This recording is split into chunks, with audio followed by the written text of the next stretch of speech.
Isang mapagpalang araw mga kapatid kay Kristo Jesus. Muli ay nais kong magpahayag ng salita ng Diyos at ang salita ng Diyos ay manggagaling sa kwentong ito.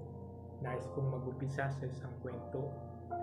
May isang construction worker na sa pinakamataas na bahagi ng dingding, sabihin natin 20th floor. By accident, nadulas at nahulog, pero nakahawak siya ng lubid. Kaya he is hanging in the air, na tanging ang lubid lang ang nag-prevent sa kanya from sure death. Ang mga tao na nasa baba ng construction building ay nagsisigawan, nag-iiyakan, ang mga babae nahihimatay sa takot na kalagayan ng lalaki. Ang mga matatanda ay halos di makatingin. Lumipas ang 30 minutes ay nagtaka sila dahil supposed to be ay nangawit na ang lalaki sa pagkakabitin at hindi pa rin dumarating ang rescue for almost 1 hour.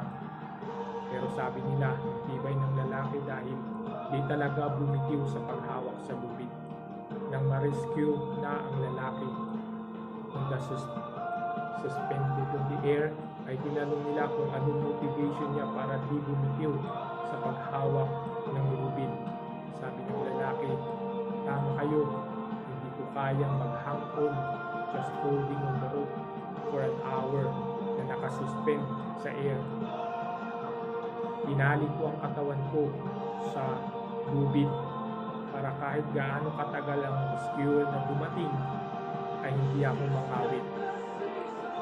Bilang isang Kristiyano ay napakadaming rason para bumitiw sa pananampalataya, lalo na sa panahon natin ngayon na hindi lang tayo sinusubok sa spiritual aspeto ng ating buhay, kundi andyan din ang walang trabaho, walang pagkain, may mga sakit na banta sa ating buhay, walang pera, puro kahirapan, problema sa pamilya, sa trabaho, sa kalusugan at madami pang iba. Katulad ng lalaking nakabitin, kung nakahawak lang siya sa lubid, mapapagod siya, mangangalay, at eventually ay bibitiw. Pero bilang isang mananampalataya kay Kristo Jesus, you have promise of God sa buhay mo.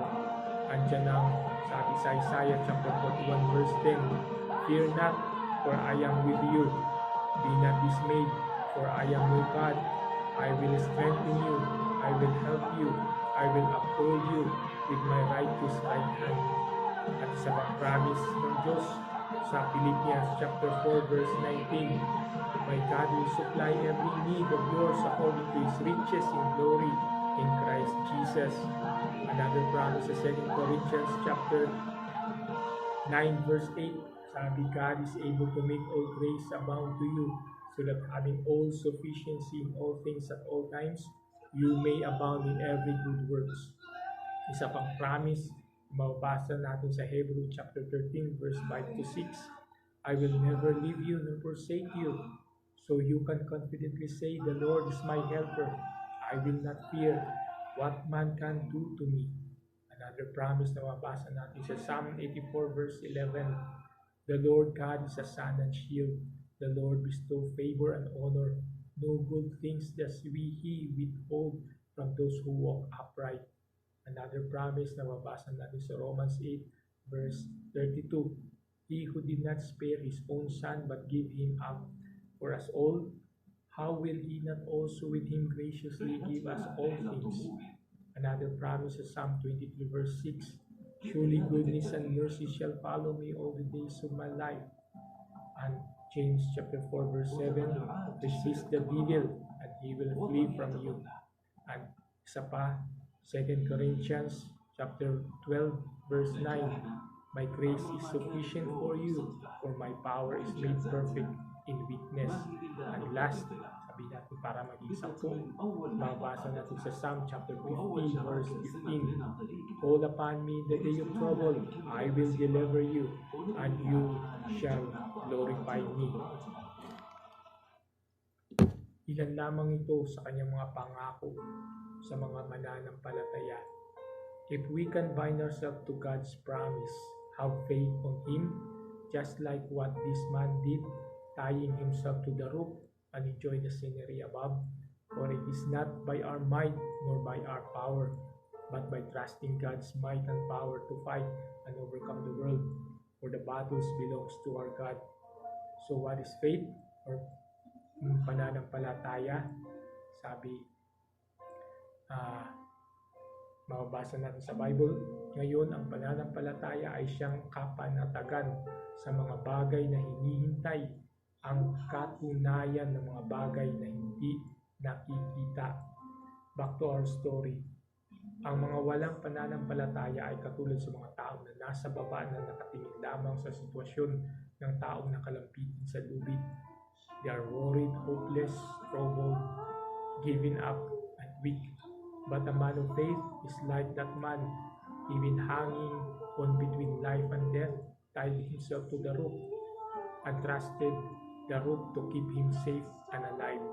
The rope represents the promises of God to us, that we don't need to hang on or hold on to the rope, but trust in God to keep us going and living and enjoy of who God is.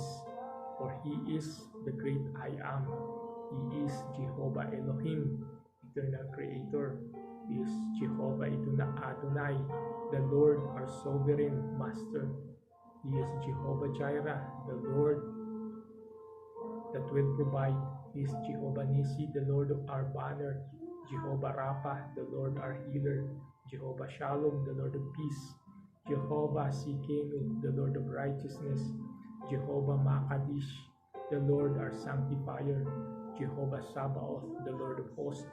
Jehovah Shammah, the Lord is present. Jehovah Elium, the Lord most high. Jehovah Rohi, the Lord my shepherd. Jehovah Hosenu, the Lord our maker.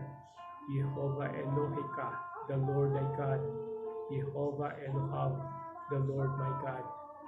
Jehovah Elohim, the Lord our God. If we really know who God is, we can only trust in Him. And I would like to end this sharing with another story of just having faith. Everything is good life. A poor man set out to hunt for food, and he had a shotgun with only 3 bullets. So he goes to the wood and saw a rabbit and aimed to the rabbit and miss. Then again he saw a wild pig, aimed to it, pulled the trigger and miss again. All he has left is 1 bullet. So he sat on a tree and take a rest. Then he heard a voice saying, "Pray first, aim high, and stay focused." So he prayed first, then looked up, and there he saw a wild turkey resting at a branch of a tree. As he aimed high, he heard a sound from the leaves on the ground and saw a deer. He thought, "This is better catch," so he directed his aim to the deer. But as he is going to pull the trigger, he heard a rattling sound between his feet. As his eyes go to find what was it was a rattlesnake. So he directed his shotgun to the rattlesnake. But he heard again the voice saying, "Pray first, aim high, and stay focused."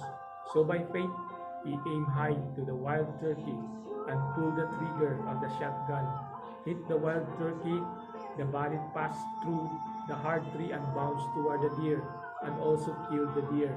And because his shotgun was old, it exploded, and the butt of the gun hit the head of the snake and killed the snake. And because of the explosion of his gun, he was outbalanced and fell back to a pond. And as he goes out from the water, there was a fish on his pockets, with a deer dead, and a turkey dead, and a dead snake. Sometimes in our life, God directs us to something, like the turkey resting at the branch of the tree. But we think our choice is better, so we follow on our choice rather than God's direction.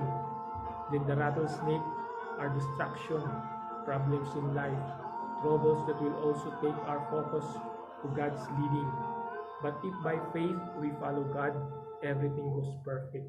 For His plan for us is good and perfect, not to harm us, but to prosper us. Amen. God bless us all. Yun lang po. Sana may natutunan kayo na pulot sa aking sharing na ito.